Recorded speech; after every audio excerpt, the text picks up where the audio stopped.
ওয়া মিনান নাস, মানুষের মধ্যে কিছু মানুষ আছে যারা কিনা মাইয়াশরি নাফসাহু ইবতিগা মারদাতিল্লাহ, যেই মানুষগুলো আল্লাহ পাকের সন্তুষ্টির জন্য তাদের নফসটাকে বিক্রি করে দিয়েছে। সুবহানাল্লাহ, চারটাখানি কথা না, কিন্তু মানুষের মধ্যে আল্লাহ কিন্তু সূরা বাকারায় বলেছেন শুরুর দিকে, মানুষের মধ্যে কিছু মানুষ আছে যারা মুমিন, কিছু মানুষ আছে যারা কাফের, কিছু মানুষ আছে যারা মুনাফিক, শুরুর দিকে পাবেন।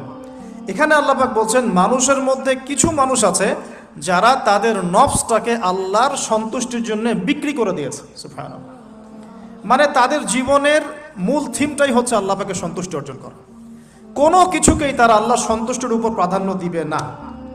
যদি কোটি টাকার অফার আসে হারাম, সে সেটা রিজেক্ট করবে, আল্লাহ নারাজ হবে। একটা সুন্দরী মেয়ে যদি জেনার অফার করে, সে রিজেক্ট করবে, কারণ সে আল্লাহকে ভয় করে।